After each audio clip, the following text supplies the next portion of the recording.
Welcome to Anything New. My name is Pete, and as always, I'm here with Matt What's up? and Opie. Happy Labor Day, guys. Anything New is a podcast where we talk about anything new we've been using, perusing, or consuming. Episode 5, great show. Mandalorian, Avengers on PS4. But first, NFL season kicks off this week. Opie, Thursday night. I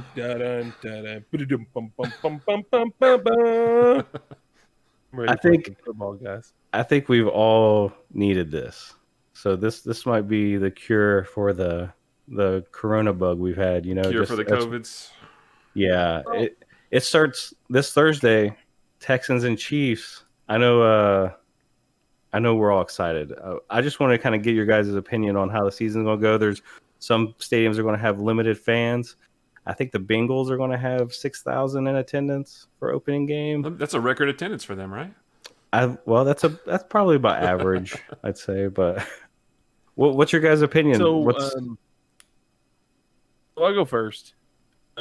I've been watching a little bit of sports. I've been watching the Premier League in England, and they started back up. Be prepared for an obvious normalcy with no fans in the stadium. I don't know how the NFL is going to do it, but the soccer leagues, they put these huge banners up. You guys are watching some NBA. They've been putting like digital fans in the stands and things like that. But Yeah, it's going to be really odd seeing these games without fans.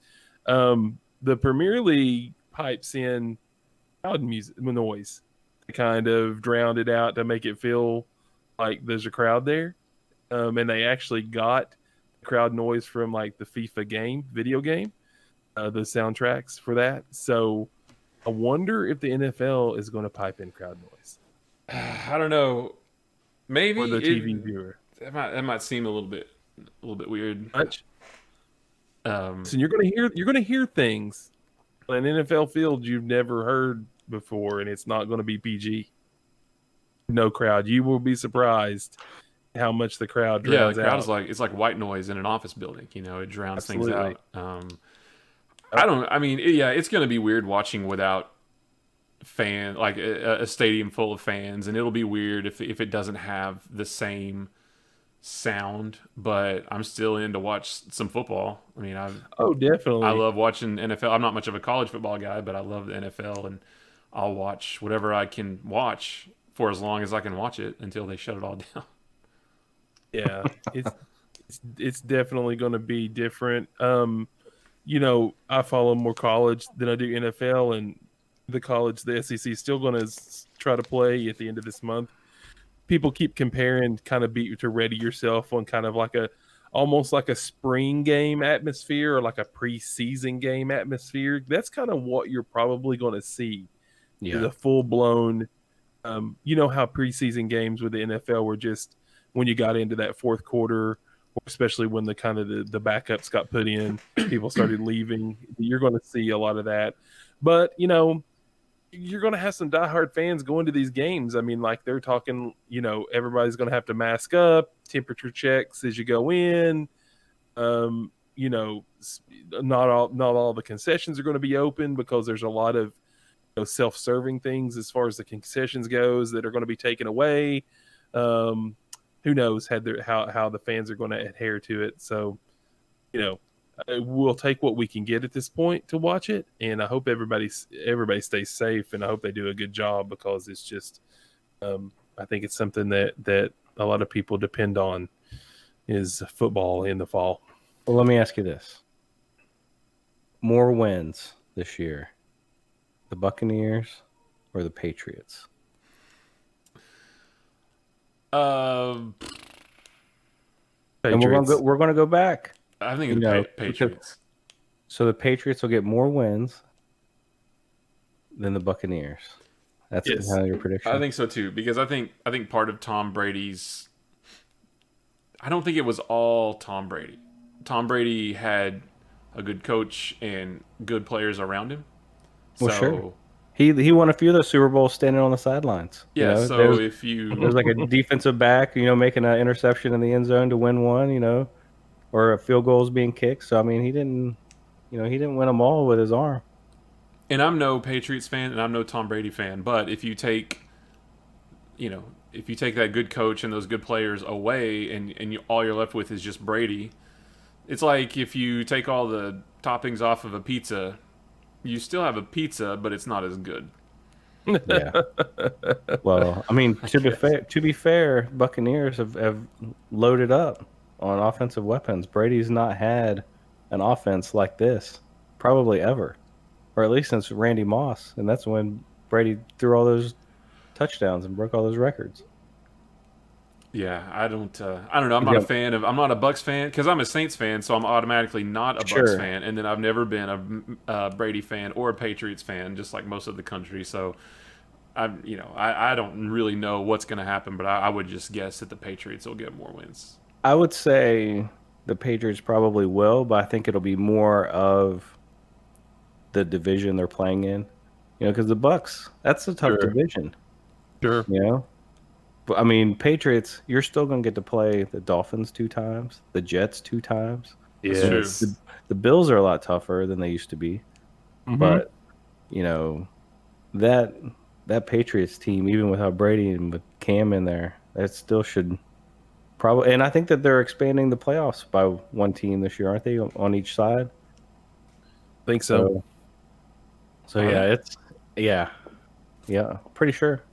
I mean, you can fact check me on that, but It I seems think like so. it seems like a weird time to be expanding the playoffs when we're in a I time think it when was we don't even know if like football is going to get to be played sure. or if the whole season is going to play out, and they're looking at expanding the Yeah. playoffs. Well, it was done last year, Okay.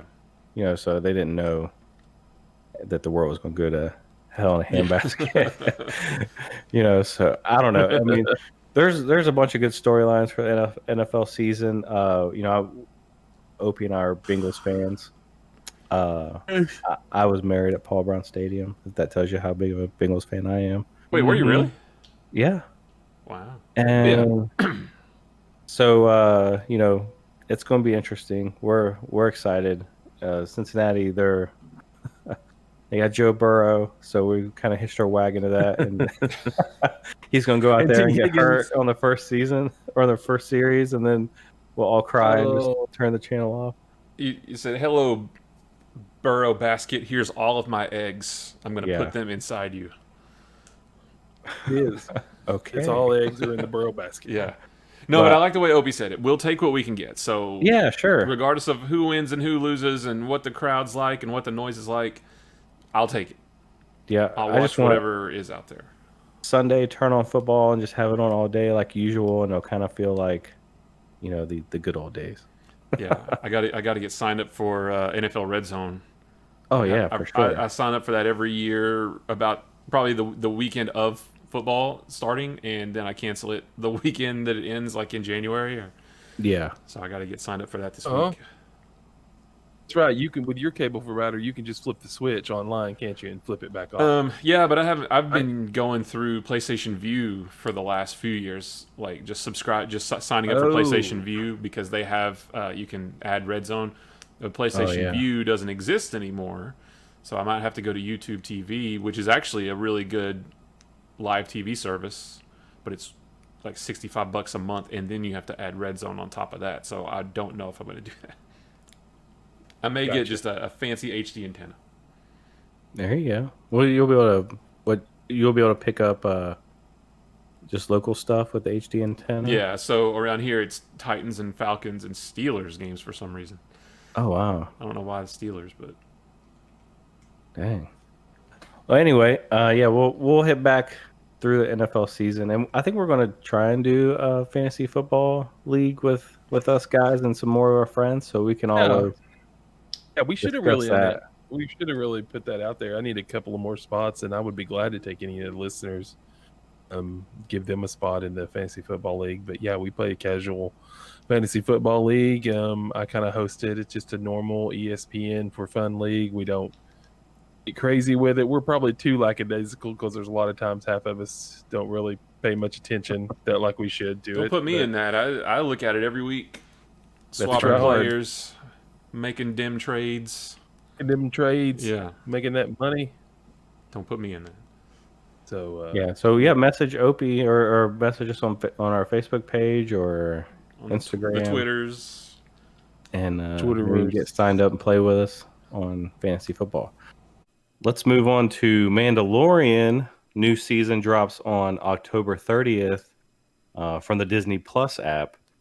I know I watched the first season, loved it. I know you guys watched it too. How excited are you for season 2? well, just real quick, I had no idea. Like this came out of nowhere. I didn't expect new Mandalorian until maybe fall of 2021. So maybe I don't know why I was thinking that. Maybe I'm wrong to think that, but I just feel like it's coming really fast. That's not a bad thing, but I was just really surprised with how quickly we're getting more. I thought I read somewhere they might have continuously shot season 1 and season 2. Am I wrong? I don't know. That would make sense. You Right. know, that would explain how they're able to get more out so fast. But I don't know. Now, John Favreau, he directs it, correct? I don't know if he did all of them. Yeah, John Favreau. I don't know if he directed all of them. Brett Favre. Brett Favre.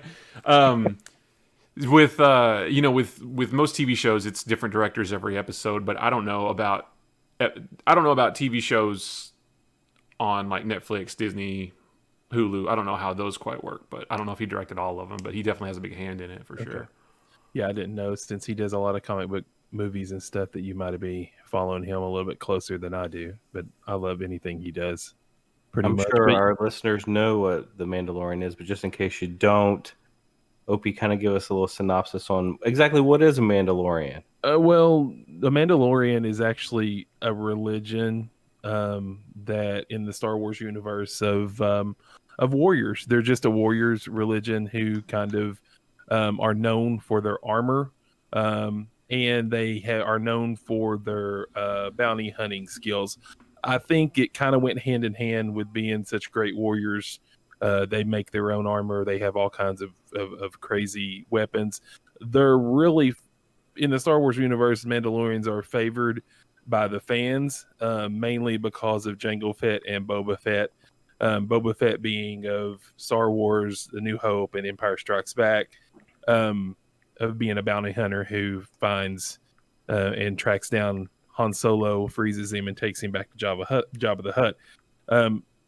Boba Fett's father, Jango Fett, if you watch the prequels, the Clone Wars, he was actually a bounty hunter as well.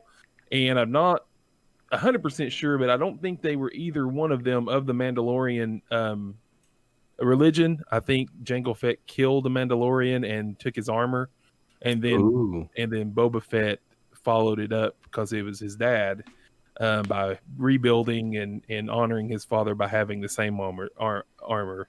They have some differences if you know anything about both of them. But anyway, so in the Mandalorian season, it's basically a Mandalorian. You don't know who he is or what he's doing, but you start the season off as he's a bounty hunter.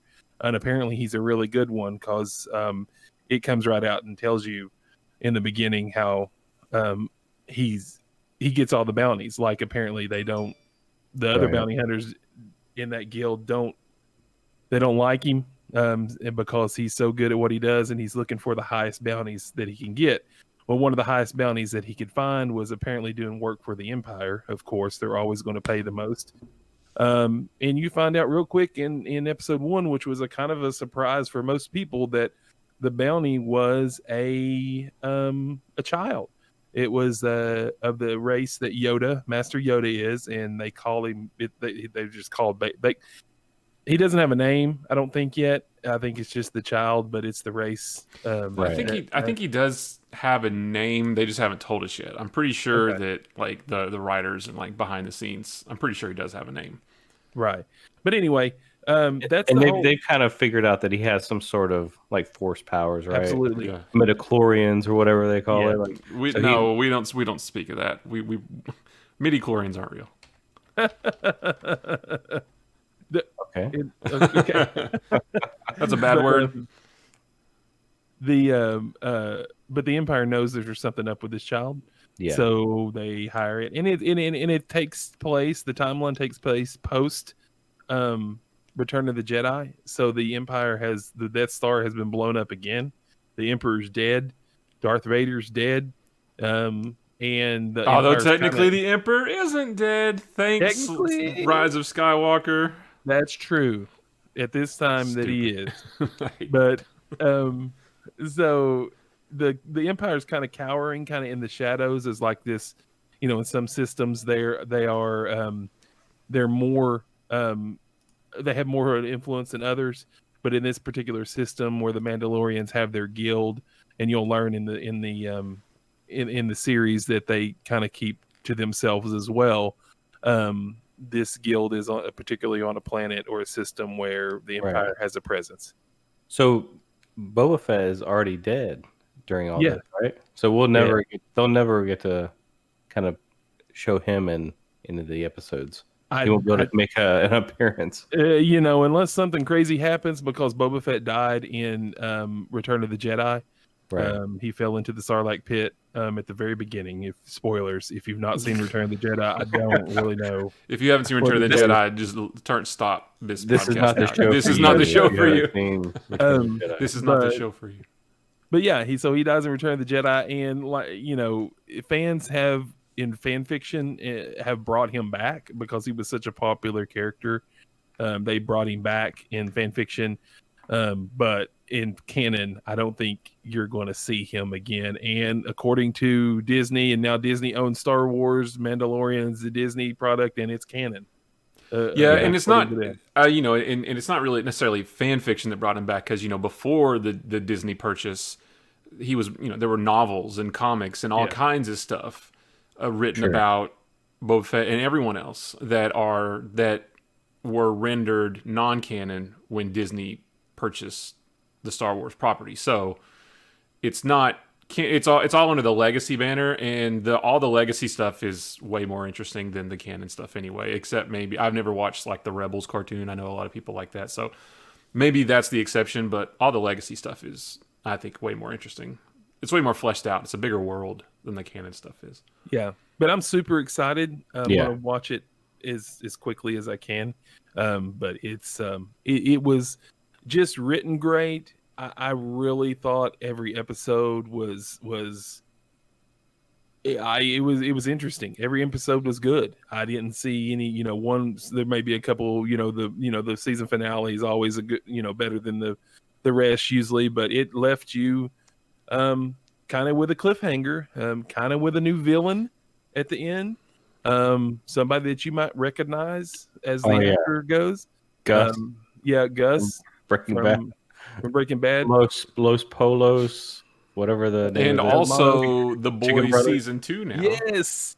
I watched the first episode, and so good. Yes. I watched the first episode tonight. Yeah, that's one of those shows, The Boys, on Amazon, right? Amazon Prime. Mm-hmm.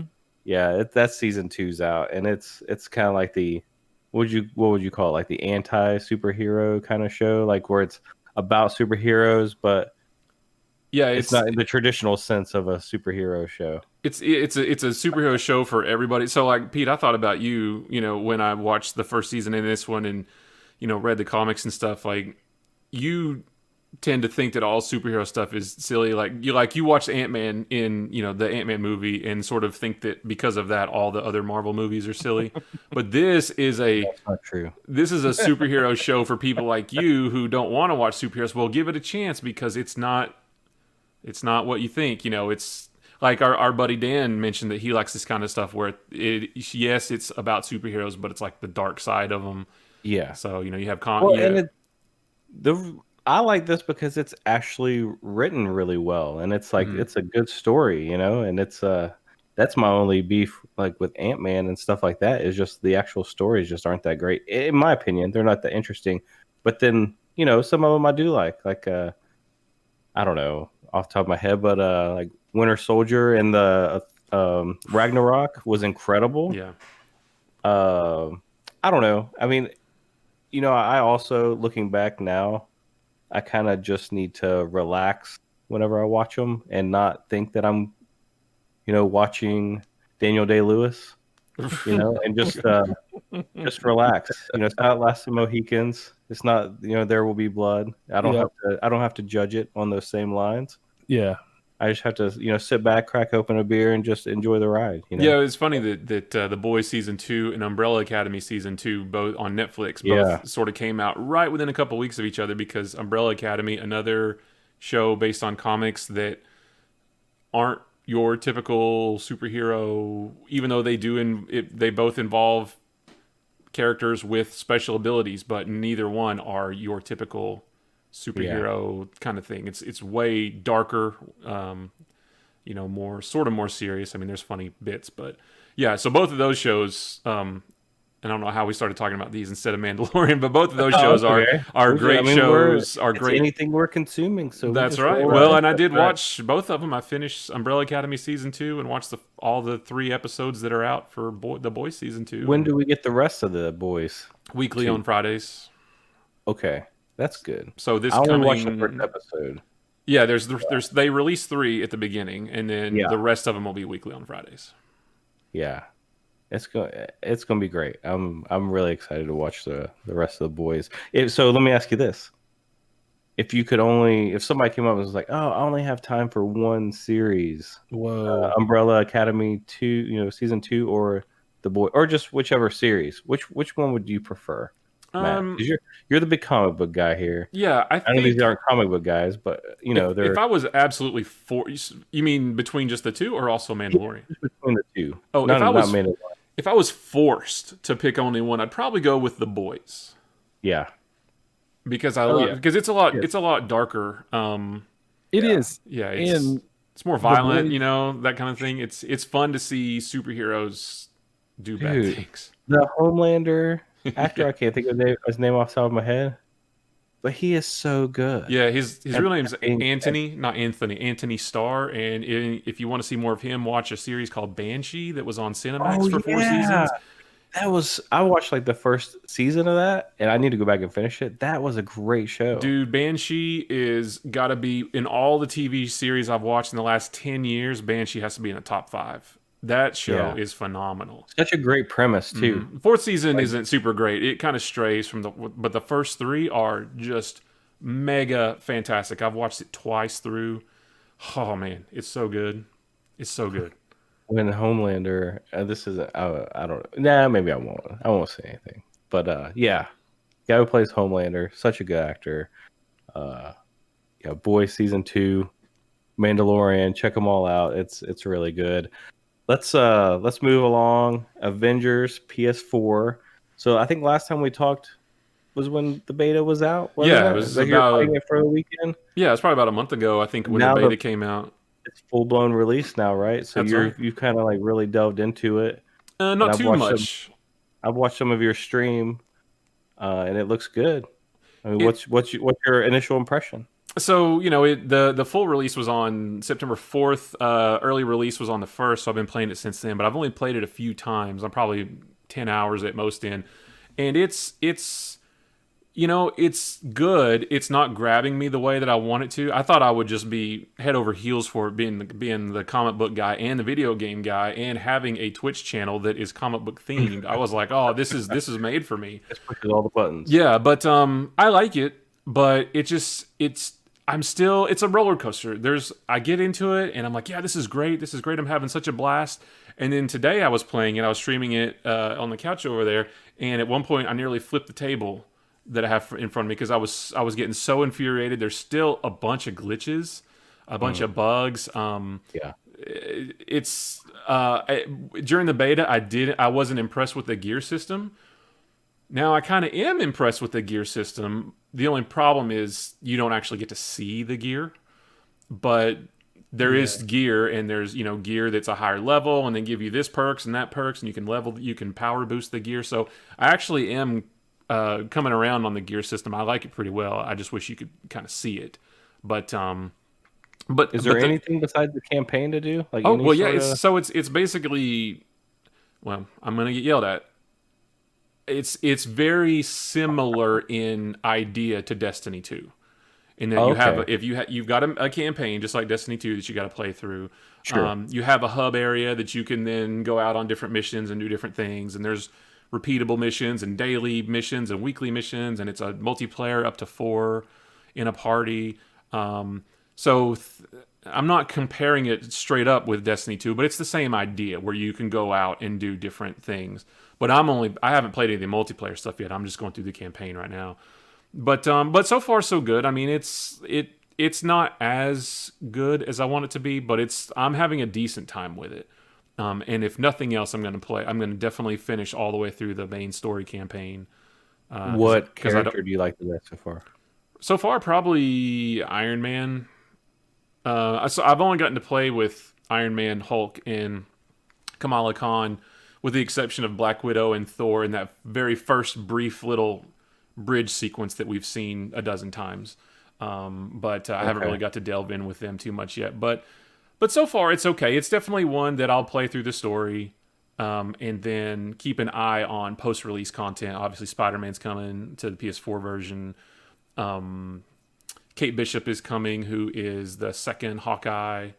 So that's going to be fun. So it's a games as a service thing. So there's going to be more added to it. So it's okay. It's okay so far. So is the leveling system? How's the leveling system? It's pretty good. You get skill points. That's one thing too, is I'm trying to think. I don't think I've ever seen a game with this deep of a skill tree before. Oh, wow. Because you have... And you played Vanilla WoW. Yeah, right. It's way deeper than that. There's like 4 different skill trees for your regular attacks, but then for your special attacks, there's like 3 or 4 different skill trees for that. And then when you hit level 15, there's 3 or 4 more different skill trees for all of those. So it is extremely deep in that regard. And I've barely even scratched the surface of that. So I was pretty impressed. I was a little overwhelmed because there's a whole lot of little icons that you can upgrade. So that part's pretty neat. That part's pretty cool. And this story is interesting so far. So we'll stick with it. I'll keep you guys posted throughout the weeks as I get more and more into it. Awesome. Yeah. I kind of hopped back into playing on my arcade machine with my emulators and kind of got a little inspiration from Opey. I'll pause real quick. Twitch.tv/Pete Arcade is where you can watch Pete play on his arcade machine. I'm trying to get it set up to where exactly the way I want it. I'm going to have like dual webcams. Yeah. Yes. One kind of like over the shoulder, like in the view that you would see if you were like standing in line to play. You're next to play the game, at the arcade machine. And then have one more like a front facing view webcam. So yeah, I want to stream just like some retro games, and like I got some emulators on like some of the old classics, and I've done like some of the coin op stand up arcade games, and I did one night for Matt.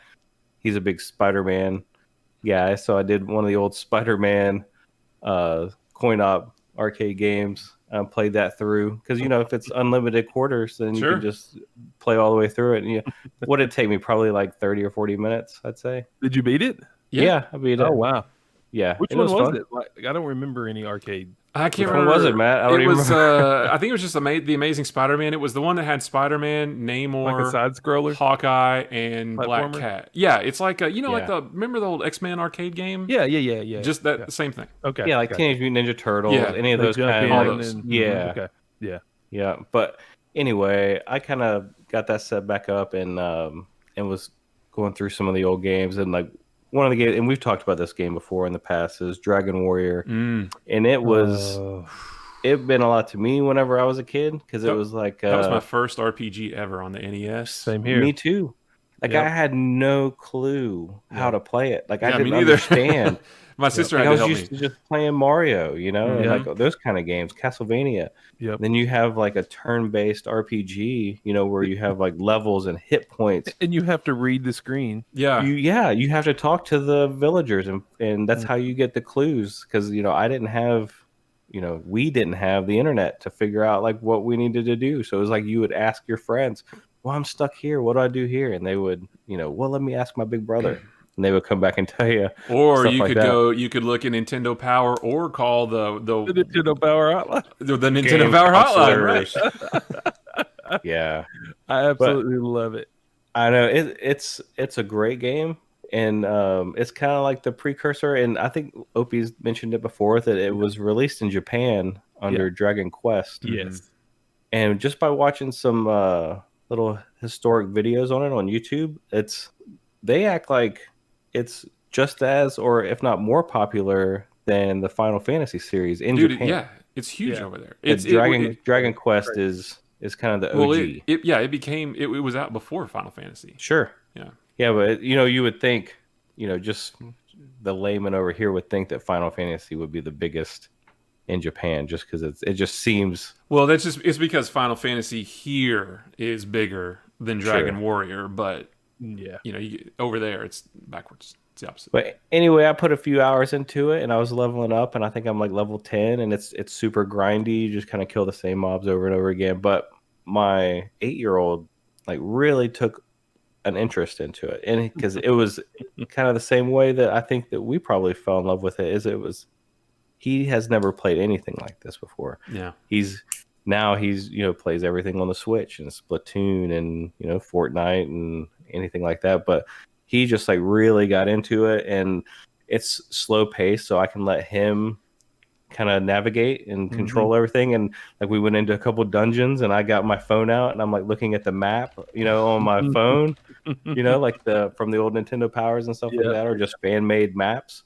And I'm like, okay, go here, now go up, and then go, up these stairs. And he would kind of, control everything, and he really liked it. But there was one downside. He had a nightmare, and it was because of one of the enemies that was on there.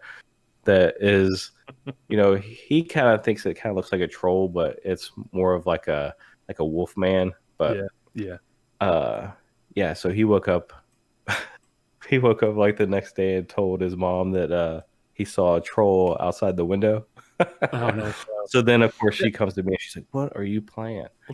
And I'm like, "You showed her like an 8-bit game. Like he's over there playing like these crazy games, like new stuff. Well, and then like an old 8-bit game is the one that gives him a nightmare. The dungeons in Dragon Warrior, they can do that. It's got that eerie, when you get in those higher level dungeons, it's got that eerie, like flute sounding music, and then bam, that pop up screen, pops up when you get aggro. And does the swirly thing, and and it can be loud. I mean, I could understand, just it making your heart race, because you can.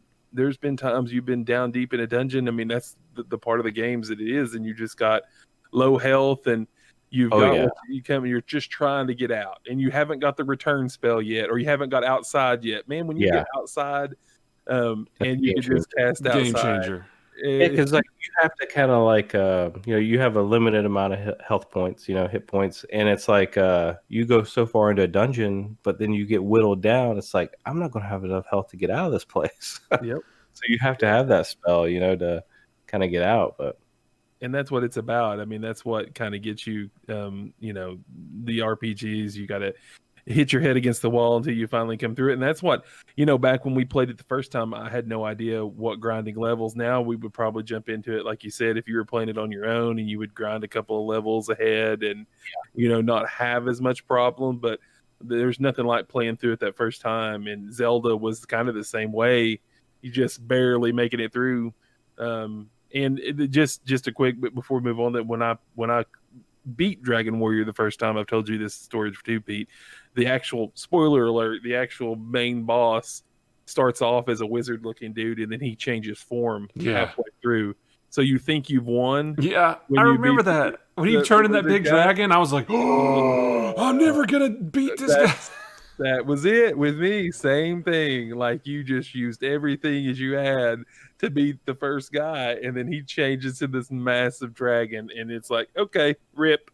Yep. I'll come back later. Yeah, I'm looking forward to finishing through this one with him. And I mean, there's so many, there's so many Dragon Warrior games, and I can get all the sequels and show him those, and some of the newer ones that are on like the Vita and stuff like that. And so I think it'll be good. It's good for kids to know their gaming roots. Yeah, they gotta know where they came from. Oh yeah. But okay, let's move on. Nintendo marks the 35th anniversary of Super Mario Brothers with games, products, and in-game events. This was huge. Mm-hmm. You guys see any of the announcement videos? And I mean, there's a ton of stuff in it.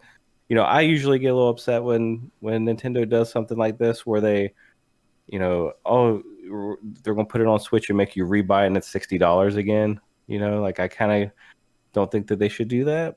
But in this, this is a lot of really cool stuff. So I know that we're probably gonna buy everything. I don't know about everything, but I'm gonna definitely get some of it. I mean, and it's funny because they sort of dropped this special direct about this Mario 35th anniversary out of nowhere, and it actually came and went. And I was off that day and slept in, and I woke up and like it had already happened. Everybody was talking about Mario 30. I saw a tweet about a battle royale Mario game. I was like, what is going on? What is everybody talking about on Twitter? Yeah. And then I went and saw, oh, when did this happen? So yeah, it was cool to see all that stuff. Do we want to run down like what they announced, like the Super Mario Brothers 35, which is basically a 35 player battle royale for all intents and purposes? Explain that real quick, because I tried to explain that to our buddy Dan one time, or he hadn't watched it yet, and it was hard for me to explain because it's actually Mario 1, the first Mario, right, but with 35 players. So it's very similar to Tetris 99 in that you are playing Tetris, right? Or I'm sorry, you're playing Super Mario Brothers. And there's 34 other people playing the first level as well. I don't know if it's multiple levels or I didn't quite catch that. But if you think about the first level, you're playing the first level, and then you see 34 other little screens on either side of your screen, and that's 34 other people playing the first level of Super Mario Brothers, the original. But the thing is every time you jump on a turtle or a Goomba or something, that enemy is sent to somebody else's game.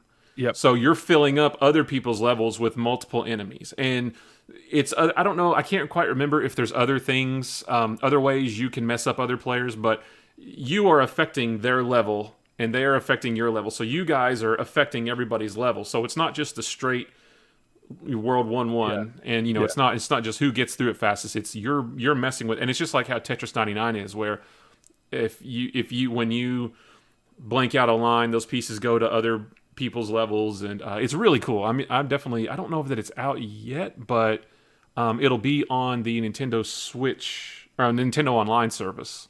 I wish I'd looked. I don't know. And it's only for a limited time, right? Like supposedly, yeah, supposedly. That's what they said initially. So we'll see if it carries on past that. But man, I wish I had looked to see if it's out now or not. The Super Mario 3D All Stars is really cool. So they pretty much have 3D All Stars. 3D All Stars. So it's Super Mario 64, right? It was the first one. And then Super Mario Sunshine. Mm-hmm. And then Super Mario Galaxy. So you get all those on Switch to play. And I like this because I wasn't a huge fan of the Wii controls. Like when I go back and and try and play like what was it on Galaxy? Yeah, on Wii. Right. I just didn't like the controls, so I'll probably get this just to play through that on a Switch. Yeah. So the weird thing about that I don't love is that they're releasing a physical version, but it's only a limited run of the physical version you can only get it through the end of March, which means, okay, so you think, okay, I've got 6-7 months to go buy it, but it's going to get, if it's limited run, it's going to get snapped up by every scalper and sold for hundreds on eBay. I actually was able to pre-order a copy on Amazon like 2 a.m. It was just out there available. And maybe I'm wrong. Maybe it's going to be mass quantities and everybody's going to be able to get it. But I just don't understand why the physical version isn't going to be just... It's bizarre for Nintendo to only have a limited run of a Mario game. It's weird. Yeah. What's even weirder is that the digital version is also only going to be available for purchase through the end of March next year as well. That is odd. Now, I guarantee it'll come back. I guarantee once it goes away, it'll come back in a couple months or something. But I just don't understand why limit it in the first place, especially the digital version. It drops on the 18th of this month. That's right. So that's when. But yeah, like you're saying, like I can understand the way, and we're all game collect. Well, Matt, you're not so much. You're a digital game collector, but me and James, we like to, collect a couple of physical copies of older games, retro games, and things like that. But it's the Mario games are always the most sought after, hardest to get, most expensive. Like they're not the super expensive high end games, but you just can't They find hold them. their value. Yeah, they hold their You're never gonna value. see them in the $2 stack. Never, ever. Not on any of the Marios that have been released, in any console. And this is just going to make for more. But like you said, Nintendo just releasing limited runs of stuff. I just don't know if they've not been doing that forever and we just haven't noticed it because, you just don't see games like Mario games just show up on the used market unless you're just absolutely going to pay the market value for them a lot of times. So you would think games like Mario and things that Nintendo and Zelda and things that Nintendo actually puts out as one of their broad licensed products would be as prevalent for their systems as like Madden would be, because of course Madden comes out every year and some of these sports games comes out every year, so that's a little different. You don't get a Mario game every single year, but as many like Wii consoles that you see in the second-handed market or Wii consoles that come up at Goodwill and all these actual consoles, there's not as many Mario games or anything like that come out. But it looks awesome. I don't even own a Switch yet. I've been kind of getting the itch to get a Switch. You need one, dude. I mean, totally. You need an itch to Yeah, get you need to scratch that itch and get a Switch. You should get one. And this is the worst time. I know they're hard to get. Yeah, my Walmart. I know a guy that works at my Walmart in where I work, and they had two the other day in Walmart. So I was like, "Oh, that'd be a good time to buy one." And just flip it. I mean, now they're kind of talking about. That's a little bit off topic, but maybe like a refresh, right? Maybe that next year. Yeah. So might get nothing official, but that's that's the rumor. Just re-putting out the original Switch. No, like a Switch version 2, basically. Yeah, maybe like a little bit a next better, gen Switch. Yeah, beefier hardware, maybe something like that. But all rumor, nobody. Really knows it's just sure. rumor. After they made you buy the light, and then yeah. I'm really excited. One of the other announcements that Nintendo made was the Mario Kart Live home circuit. I saw that. I don't know. I mean, well, so my 8-year-old, has a ton of hours in Mario Kart 8 Deluxe on Switch. So if I could surprise him with this and like set up a track, in the living room. Christmas morning, have a track set up around the Christmas tree. Yeah, so it uses AR, so if you ever play anything like Pokemon Go or something like where you have your screen pulled up and you can see the character or the Pokemon in your living room. It's pretty much that. Like you set up, comes with little gates, like racing gates. You can set up around your living room, and then you have like the actual little Mario in his little cart. And then on your screen, you see your Mario in the cart, but you're racing around in your actual living room. So, I mean, PAX would love that. Like that would make his day. So I think that's something that'd be a good Christmas present. But I know what would happen. I would end up buying it and then giving it to him like a week later because I would want to play it too. Yep. So that's when you get it out and play with it and then put it back in the box and then wrap it up. Yeah, you got to test it out. You don't want to give him a present on Christmas Day and it doesn't work. He'll be like, "Why are these tires all dirty, Dad?" I don't know. Quality control not that great, I guess. Mario. But they did announce Super Mario All-Stars, not Super Mario 3D All-Stars, but just Super Mario All-Stars, which is Super Mario Brothers, the first one, Super Mario Brothers 2, Super Mario Brothers 3, and Super Mario Brothers The Lost Levels. Same levels and level design, but it's, I don't want to say up-rendered graphics because it's not. It's still the 16-bit Mario World looking graphics, Super Mario World for the Super Nintendo. But that style applied to Mario 1, 2, 3, and Lost Levels. I actually thought that was a separate game you had to buy. But I was wrong. It's actually just part of the Nintendo Online service. So that'd be nice. So if you have Nintendo Online, it's there right now. And I actually I've played through the first couple worlds of the first Super Mario Brothers with the graphical style of Super Mario World for the SNES. And it's really cool. I mean, it's exactly the same. Enemies come out of the same place. All the blocks are in the same place. All the secrets are in the same place. But it looks like Super Mario World for the SNES. And it's really cool. And it's right. So if you have Nintendo Online, you can play it right now. And it's really cool. And of course, that comes with the benefits of creating save states, rewinding, all that kind of stuff. So that's a really nice thing to have in the online service. I mean, they need recommend to it. add stuff to that because we have the online service and it's not that great. Yeah, it's fine. It's hit or miss, depending on Yeah. what you want to play. Did you see the little retro handheld that they announced? Yes. Yeah, That'll and be good to get, I think. Yes. And You like think? just yeah. I mean, it's gonna be limited, right? It's not gonna be just something mean you the can buy collab? from here on out. I think it is So a collector. It is a collector thing. Yeah. I don't think you're going to buy it and let PAX run around with it and play it or anything. no. I don't know that he would be interested in it. I think one- it is more for collectors. Hey, this is interesting. One thing I was looking around on the Nintendo site, just kind of reading over these articles. I noticed that they announced that the Lego Nintendo Entertainment System, the one that came out Mhm. Yes. with the Lego stores and Lego.com, they're going to put it out in all retailers.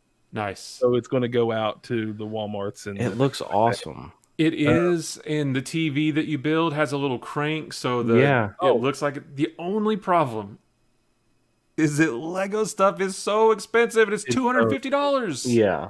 Ah. Yeah, When it they is first expensive. announced it, I was ready to hit that pre-order, thinking I will drop $100 on this. $250. Can't do it. I can't do it. So I gotta. Once we get to another topic on down the road, we'll come back to this. I'll tell you some cool stuff about it. But go ahead. Oh, thanks for the tease. Yeah, no. Well, let's move on to DragonCon. This is a convention that's once a year in Atlanta, right, Matt? Yeah. Isn't that where Mhm. DragonCon is? Same place. every year. Until I started hanging out with you guys like 5 or 6 years ago, like I had no clue what DragonCon was. I thought it was maybe like some sort of like LARPing convention. Well, Or Listen, there's an inside joke there that goes way back. But About the LARP. why About don't you myself. guys? Why don't you guys could describe it way better than I can? But it was canceled this year because of COVID, and so they did a virtual just That's this right. past weekend. So tell everyone exactly what DragonCon is and what we missed. yeah, it's so if you think about something like San Diego Comic-Con, 120,000 people there, but it's mostly run by movie studios, comic companies, TV studios, that kind of thing. It's all, it's all produced, right? DragonCon is tiny bit smaller, roughly 90,000 people every year, but it's a fan convention. So while they do have actors that come and celebrities and comic creators and authors and all kinds of stuff, they do have those types of folks that come, but there's even more panels that are run by fans, and it's basically just going into a room, sitting down. Most of the ones I go to, you go into a room, there's about 100 chairs. There's a table up front with maybe 4 or 5 seats, and some panelists come in who supposedly, not always, supposedly know a lot about that topic. They sort of host a panel, a discussion, and then everybody else can chime in, and it's just a big interaction. And you're talking about something that you're interested in. A lot of people always ask me, "Oh, is it a comic book thing? Is it for movies?" It's everything. There is literally something there for everyone. They have movies, games, TV, comic books, science, literature, Yes. cosplay, a huge cosplay. They have LARPing. LARPing. There's robotics. There's a Role bikini playing. contest? What? No, Go on. there is a burlesque show. That's what I was. What? That's what I meant. Yeah, But like fantasy burlesque, like where they wear horns there and was stuff. one that Yeah. we tried to wait. We waited for a really long time to get into. No, I'm sorry. Maybe that was just a cosplay contest. I kinda remember. We did try to go to a burlesque show, and the line was wrapped around the building. I don't think we got in. There's anime. I mean, there's literally, like I said, if you're not into any of that stuff, there's straight science, and just regular science. There's like post-apocalyptic stuff. I mean, there's probably 3-4 dozen they call tracks, which if you think about it, it's like categories. So it's classic sci-fi, modern day sci-fi, literature, British literature, all that kind of stuff. So there's something there for everyone, and we have gone. Well, Opie's gone a couple of times. Me and some other of our buddies have gone for the last 10 years, and unfortunately it was canceled this year. They did it all virtually, so they still had the same kind of panels. You could watch a lot of it online, and they did release a schedule, which was really helpful. There was more stuff to watch than what was on the schedule. A lot of the different tracks, think of them as like fan clubs, right? Under the DragonCon umbrella. So a lot of these different tracks have Facebook groups, YouTube channels, and you could watch panels on these different places. DragonCon also had dragoncon.tv/virtual. You could go there and watch the official tracks, presentations, and panels. Or you could hunt down Facebook groups and YouTube videos and stuff. And it was really cool, but it was a little hard to find everything. So props to them for still putting on a massive convention like this virtually. But it was still a little bit discombobulated. I wish it had been more. I wish there had been one schedule with everything. Even if I had to go watch something on Facebook and then flip to YouTube and then flip to Vimeo and then flip to the DragonCon TV website, that would have been fine if I had had a master schedule that just said, at 1 o'clock, go to this Facebook group to watch this comic book panel. At 2 o'clock, go to the DragonCon thing and watch this. So, it was a little bit disappointing in that regard, but I still watched a bunch of stuff over these last 4 or 5 days. Did they give you guys any sort of discount or rebate from your full ticket price? Because I know those tickets are expensive. Yeah, well, so I don't ever pre-order pass. Something we learned a long time ago. Yeah, supposedly it's gotten better. The first year we went, a couple guys went with us, pre-ordered, and the line to just pick up your badge was wrapped around the building like 2 or 3 times. So we never pre-order. We just go get our badges when we get there and just pay. It's a little bit extra, but you walk in and out and it's easy. So we didn't worry about that. They did roll the badges over, so everybody who had pre-ordered a badge just automatically gets it for next year. And they also, what I did have to deal with was the hotel room, because the hotel room, it takes place in 4 or 5 different hotels, and the rooms sell out within minutes. Yes, it's crazy. We're always fortunate to get one every year, and we got one for this year. What I will give them props for is there was zero. I didn't have to do anything. Once the cancellation was announced, I think within a few days, I had just gotten an email from the Marriott saying that looks just like a regular reservation email that said your reservation is confirmed for whatever dates 2021. Nice. So they just rolled the room reservations forward without any trouble whatsoever. So that was pretty nice. So I think Opie and I might have to go down there next year with you guys. We got to. We got the room, man. We already got the room. So just come on. It's James, we have to all sleep together. So how's the accommodations? Steam shower? No. There's no Wi-Fi. There's no cell phone signal. There is cell phone signal. There used to not be, but that's gotten a lot better. But the Wi-Fi you have to pay like $10 a day for. And the last time, I've just not been in forever. Yeah. But the last time I went, any Michelin star restaurants nearby? Oh my God, like to do it up when I go. Good. Dude, it's in downtown Atlanta. The eating is so good. Yeah. Nice. Yeah, it's fantastic. You really don't even have to. These hotels are all kind of linked, and there's this underground bistro food court area where you can frequent, and it's got everything. And usually, James, Tennessee's usually playing. There's usually college football on the Labor Day weekend, of course, the Saturday that I've been down there, and they always used to make fun of me because I had to cut out a time when the Vols play, and I had to find a bar where somewhere that I could watch it. And you can count on me to go there. But it was always fun. It was always fun. I'm glad you mentioned Labor Day. It's Labor Day weekend every year, and it's always the best weekend of the entire year for me. The best 4 or 5 days of the entire year every year. Yeah. And there is literally something for everyone. Pete, even though you're not quite as deep into the nerd pool as we are, even you would find something to entertain yourself for most of the weekend. There's so much. It's unbelievable how much stuff. I'm sure there's a lot of stuff I'd find interesting.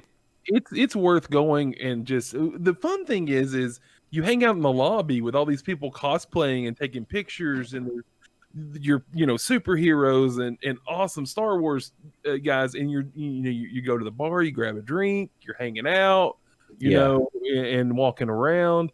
I mean, sometimes the crowds it gets tedious to trying to get to one place to the other because of just the amount of people that are there sometimes. But the few times I went, I thought it was awesome. And you just worry about the elevators breaking down. Yeah, and even those haven't been so bad in the last few years. I would say that sure, it's a big nerd convention. I would say it's equal parts. It's just as much a convention as it is it's a 5-day, 24/7 party. It's the biggest costume party you will have ever gone to. And there's like you said, down in the lobby, there's bars, people drinking all the time. There's never a time when it's quiet.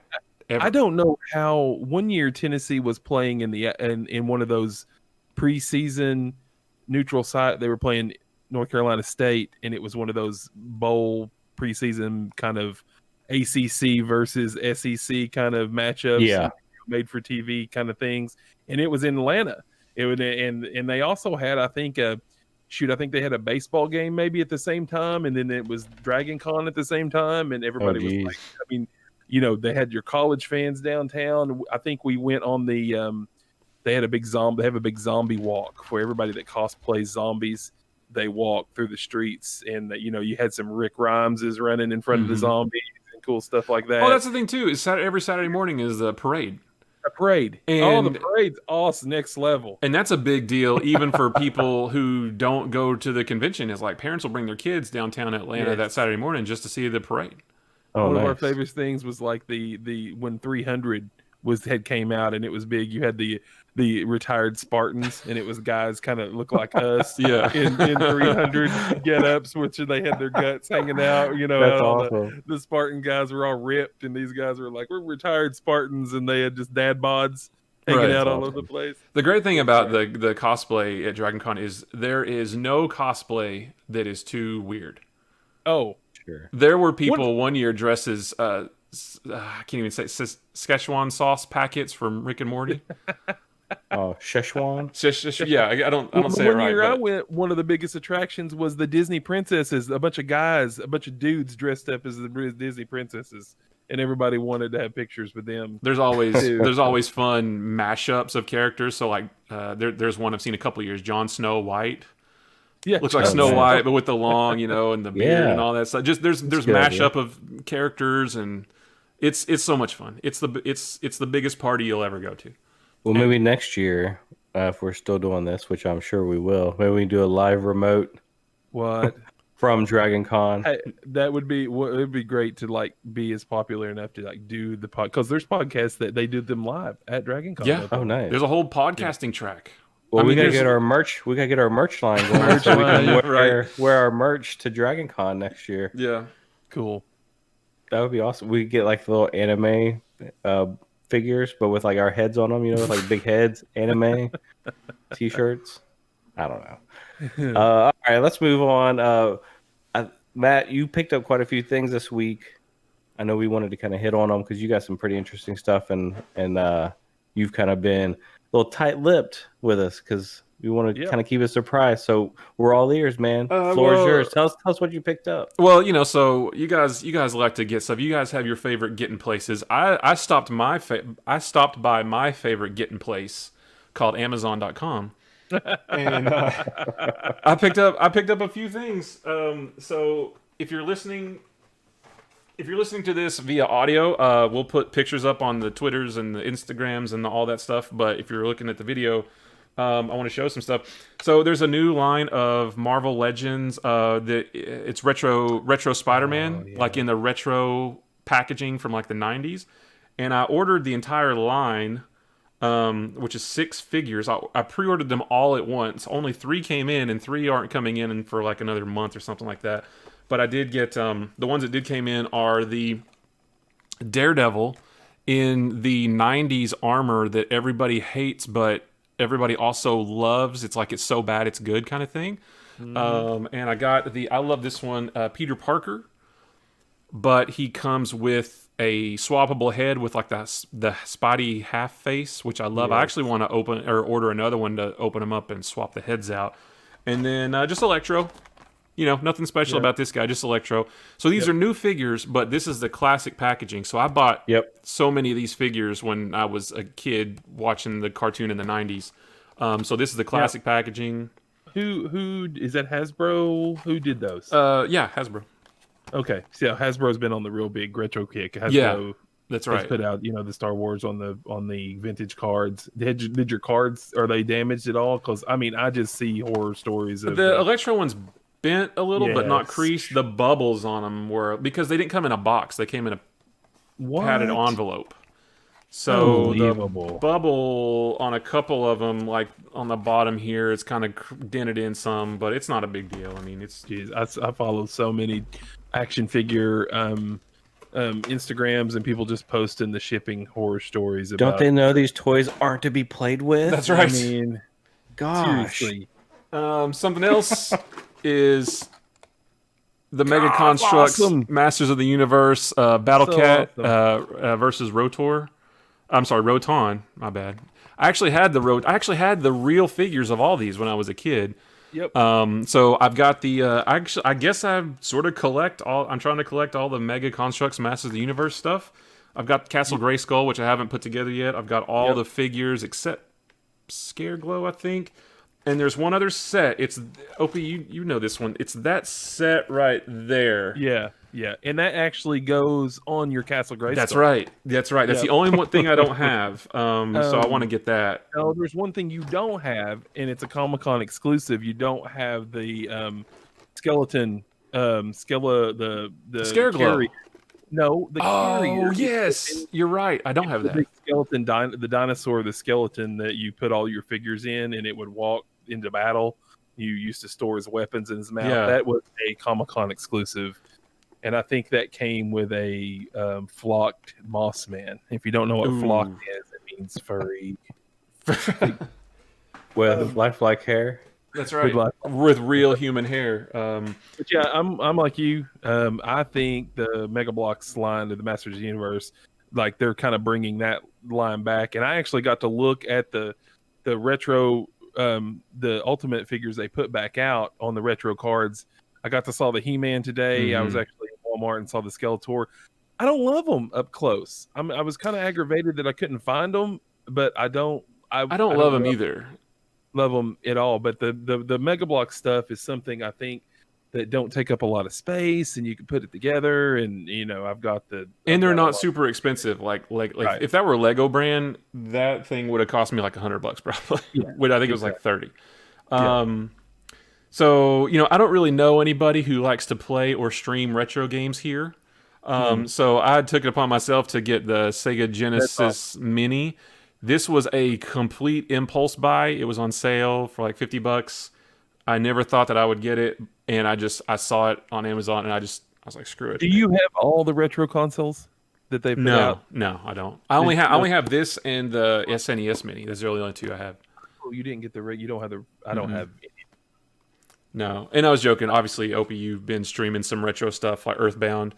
But I just thought, this would be fun because I really like a Comic Zone. Remember that game? That game's on here. It's really fun. Vector Man, all kinds of stuff. So this was just a complete impulse, spur of the moment. I hadn't planned on it. It just happened. And then the last one, and then I'm done. Huh?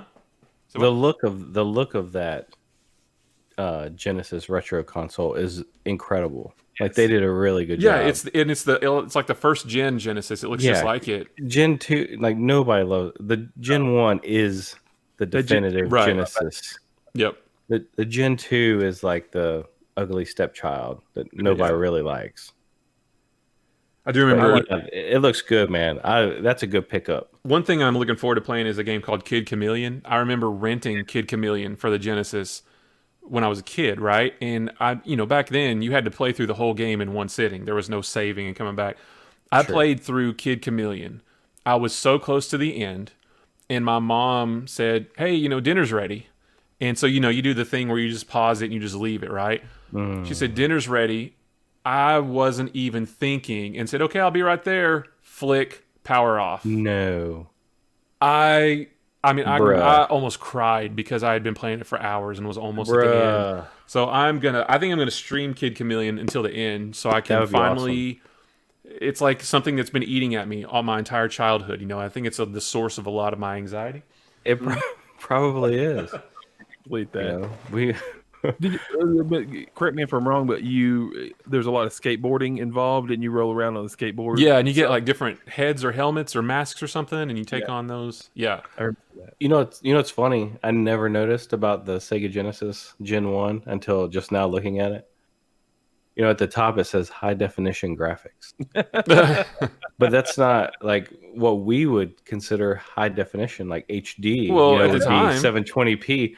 Well, I guess you're right, but I didn't even know that was there. Like nobody talked about high definition, HD. Yeah.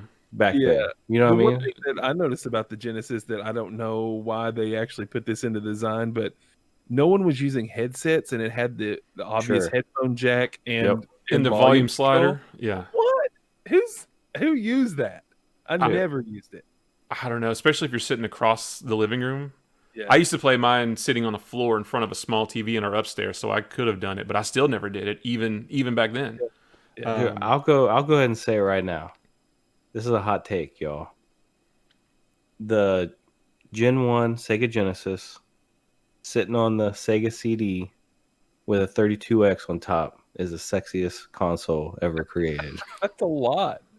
That's a lot. It's like the base station. It is.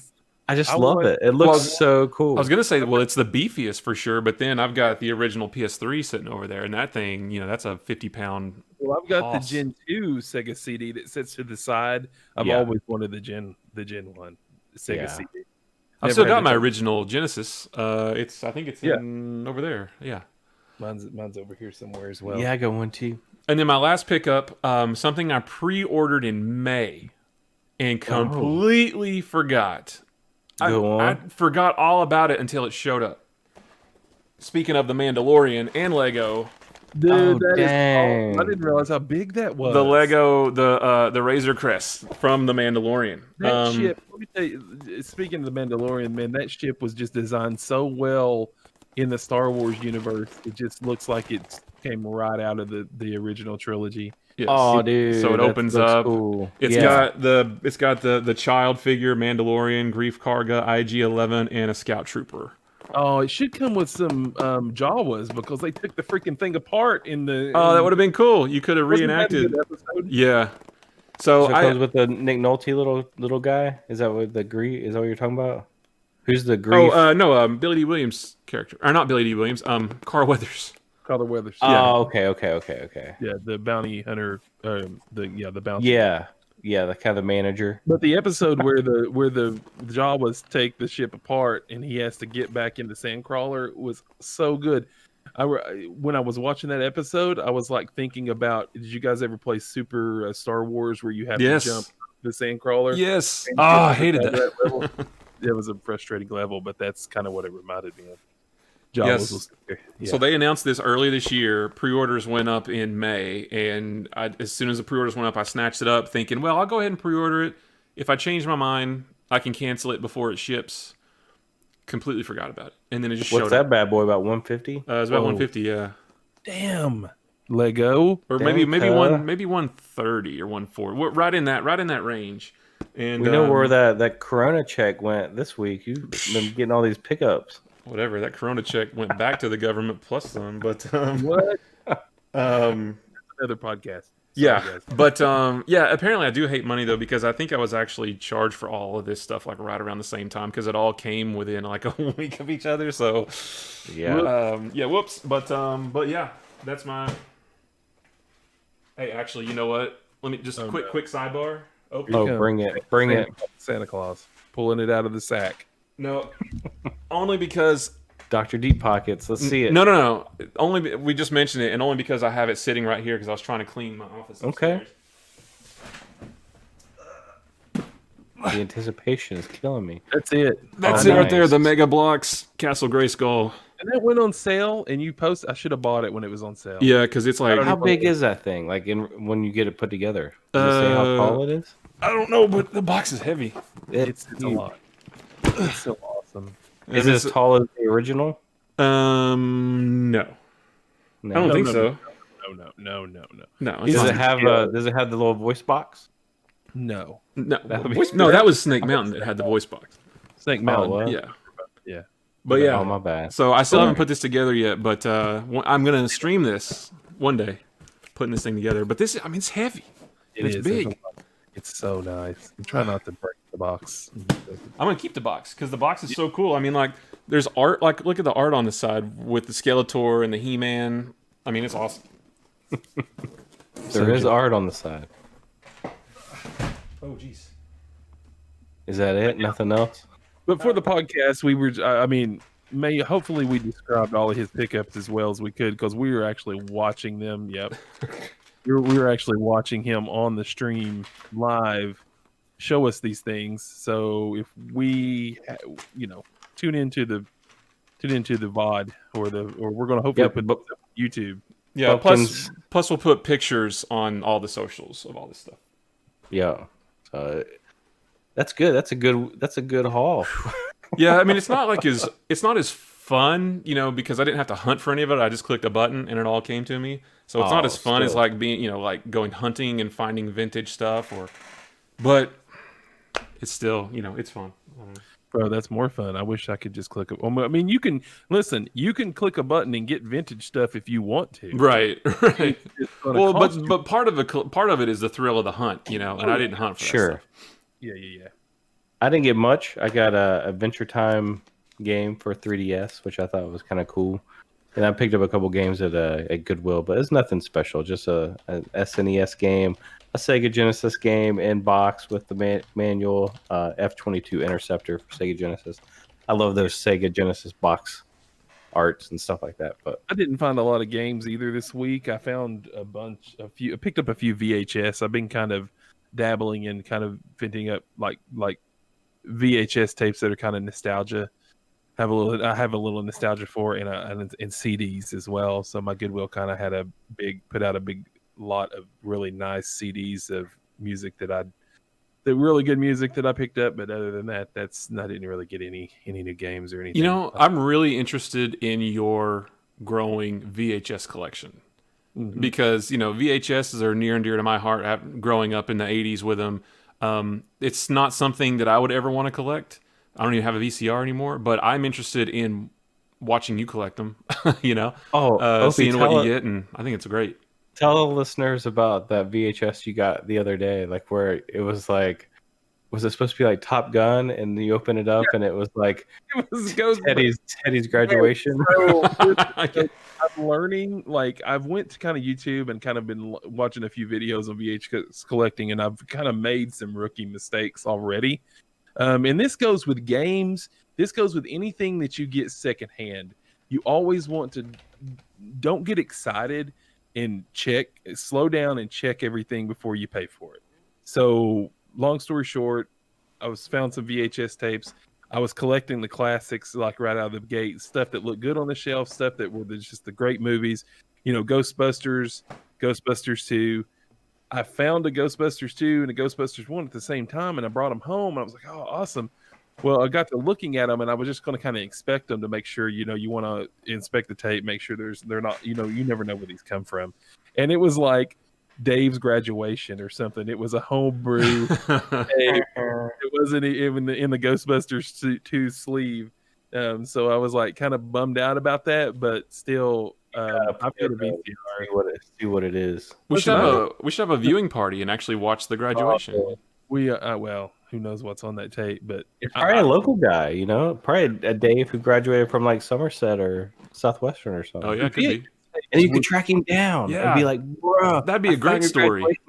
He'd be like, no way. He would say, awesome, because I thought I lost it. That's the only memory I have of high school. And the only image I have left of my old high school sweetheart who, left. This could be huge. And let's do it. And he might say, you know what? I actually have the sleeve for that tape, and I bet Ghostbusters is in it. And then you guys could meet up at like Chick-fil-A and like swap out the cassettes, and it would be like one of the magic moments, Yeah. Yeah, VHS tapes were a huge part of my childhood. I can remember. It's just like we didn't have a lot of money growing up, and I lived mostly with my dad. And we, back in the day when he worked, me and my brother would stay home. So, before or right about the time, if it wasn't Nintendo, we didn't have all the cable channels we have now. And you guys can relate Sure. to that. Yeah. I mean, growing up like that.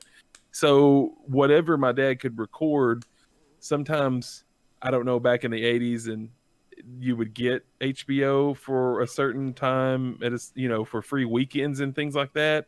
And he would absolutely record everything that came on just on home recorded tapes. So a lot of that, and of course he recorded any ball games or any sports events that he liked or whatever. But I've got most of those tapes, but just VHS in general, it's just something I grew up with. I remember going to the video store and my dad renting a VCR. Ooh, okay. Renting a VCR. It was a top loader. I remember Yeah, that. we had one. And We had one with a wired remote control. Having to call my uncle to come over to set it up, to hook it up. And I rented Transformers. I rented a Transformers VHS tape that had Transformers cartoons on it and watched it. And I think my dad wanted to see Maximum Overdrive, and we rented that too as well. Our buddy Dave's ears just perked up. Maximum Overdrive.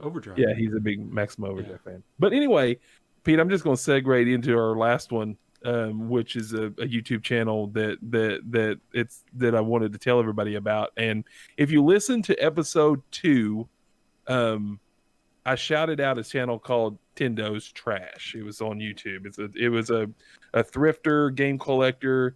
Him and his girlfriend they thrift for a living, they resell for a living, and they collect games. Well, he's set up a secondary channel where he instead of just collecting, now he does deep dives into the things that he's collecting, like toys. He'll go into an episode just on toys. Right now he's into Pokemon cards. So he's actually going out and buying new decks of the new expansion because he was nostalgia for Pokemon cards. So when he comes across them in like the thrift store, he doesn't make a video about just what he got on his main channel, which is Tindo's Trash. That's all about the thrifting and their thrift adventures and what they're collecting. Now this Rubber Duck Yellow he's got a thing for rubber ducks. He collects rubber ducks, so he named the channel after that. But he goes into whatever toys, Pokemon, Yu-Gi-Oh, things like that. Now, one thing that I told you we would come back to on that Lego NES, he's got a group of friends, a couple that they thrift with, and they are really into anime. And they are really into gaming. So anytime they go to a gaming store, they're looking for Vita games. They're looking for the PS1 anime RPGs. They're buying trade comics. But they actually bought the Super Mario complete Lego system. So they had the NES. So he goes over in this latest episode. He goes over to their house.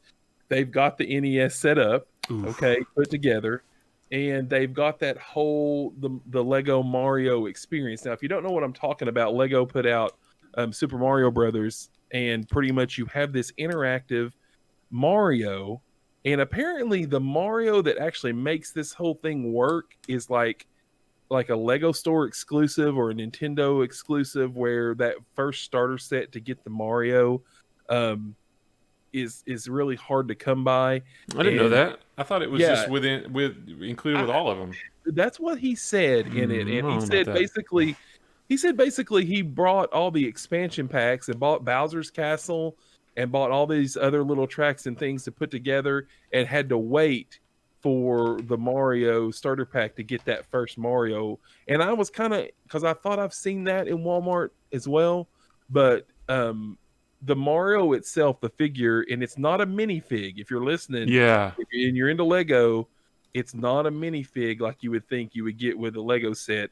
It's an actual larger Mario, and he has an LCD screen on his chest, and he has eyes that change, and he makes different expressions. But coming out, from between his legs, this is kind of graphic, but out of his butt there's a reader. It shines a light, and all these different sets, it can interact with these codes, these chips, more probably along the lines of what your amiibos or your Skylanders or things like that react Right. with when you put it on there. But the Mario changes expressions, he makes sounds. You move him around the Lego areas that you set up. But what's really cool is that in NES, you pop the top off the TV and he sits down in the TV and interacts with that and Oh, I does don't think I something knew that. special That's for cool. that. Yeah. Yeah. So it's really cool. No, what happens is you pop him into that, you wind that wheel on the side that runs Mario through the level, Right. and it makes noise like you're running through the level, Okay. just like Mario was Oh, running that's through cool. that level. Yeah. And it's really good. So if you want to check that out, and he gets, Tendo gets really overexcited about things sometimes, and He you just really got to bear does, but with it's him. fun. It's fun. I like the enthusiasm. Yeah, he's really enthusiastic about it. That's a good demonstration of that first set, and they have a whole closet full of the expansion packs. Like you can get Mario's fire suit, you can get his raccoon costume, his cat costume, all that stuff out for Lego right now. They must have cost them an arm and a leg, but that NES, that Lego NES, if it ever comes down in price, or when it gets out to retailers, maybe they'll up the quantity of it, and we'll be able to purchase one. It's definitely a purchase for a Lego or a Nintendo fan.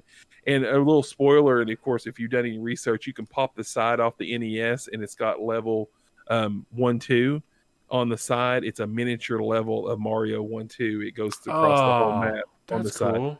of it. But it's super tiny. Like Yeah. it's inside the actual system on the side of it. So yeah, I would just give a shout out.